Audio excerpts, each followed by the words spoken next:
The UFC, do you even know what the UFC is? It's mixed martial arts.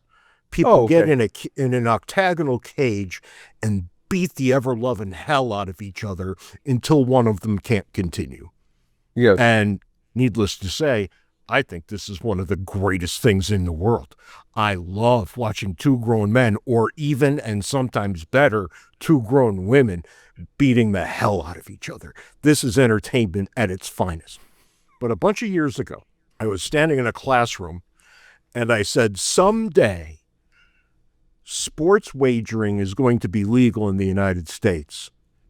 And all hell is going to break loose when that happens. And don't get me wrong, I think sports betting should be legal. It's my money. I'm watching sports. I do what I want.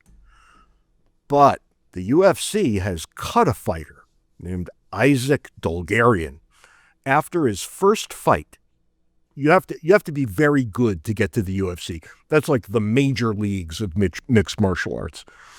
And there were betting irregularities around his fight, which he lost. And he was a prohibitive favorite. Yeah. A lot of smart money came in against him. What did they know that the other people didn't? The fight was fixed. There's a long history of fight fixing in the United States, right? All the way back to the 1910s and even before in boxing. And it's now crept up here. It used to be the mob that fixed fights. Mm-hmm. So they would know to bet a heavy underdog because they knew he would win. Well, in the wake of this, a raft of UFC fighters came out and said, I've been approached to throw a fight. We got a problem here. And it's not just here. When you watch an NFL game and a referee blows an obvious call, was it an honest mistake or is the fix in? There was an NBA referee who was fixing games. We all know it. He was caught. And you start to think about the incentives that referees face. They're not making money like athletes, but they could. Right. We've got an NBA problem right now where a player's been suspended, and it's usually not fixing games. It's usually point shaving. So you either cover or don't cover a spread, something like this.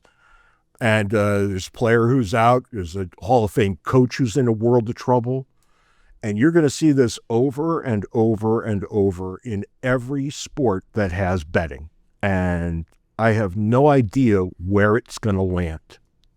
But this is just the tip of a gigantic iceberg. Now, it makes me think about there are economists, I want to say Don Boudreaux, but don't quote me on that, who have argued that insider trading in stocks should not be illegal. I agree. And it should the be argument, public. Yes. And it touches on what you're talking about. Okay, there's people behind the scenes.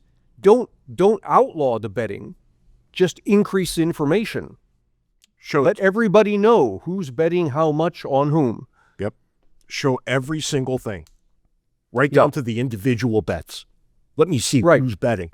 And make shell betting illegal. Right? So I can't get you to place a bet for me on something I know about. Which is, what the insider trading almost always is too. Right? It's usually but that sort of thing. Dare I say it, Nancy Pelosi, for everybody who thinks I only pick on Republicans. Nancy Pelosi has a remarkable stock trading record. It's remarkable. Yeah. Well, so much so that I know there's something dirty in it. It was something about the Clintons way back. Maybe was it Hillary that she turned like make a multi-$100,000 profit in a matter of days on some stock trade or something. But now we all shrug our shoulders. It sounds counterintuitive, this business about, you should allow insider trading. But the important thing is the information. If everybody knows, what's going to happen if, for example, suppose it's legal for a CEO who has insider information to trade on his own stock, what we're going to be doing is watching that CEO all the time. And as soon as he moves, as soon as he buys or sells the stock, we're going to mimic it knowing that he knows something that we don't. And the information then gets incorporated into the price much more quickly. What you just said is key. We have to see it in real time because there are reporting requirements, right, for CEOs and officers and what have you. But you get the information way too late to capitalize on it yourself. Right. You get it a quarter too late, and that's no good.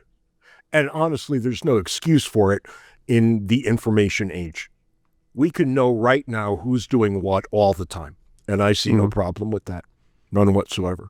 At Words and Numbers, we spend a lot of time talking about what's going on in the economy and government. But fundamentally, all of this boils down to one thing. The greatest threat facing modern society is a lack of respect. That people who disagree somehow find it difficult, if not impossible, to discuss their differences in a civil manner is at the core of our problem. We at CiVL are interested in upgrading civilization by encouraging people to engage with new ideas and ultimately engage civilly with each other. If you share this idea, please join us by subscribing at CiVL.com. That's CiVL.com.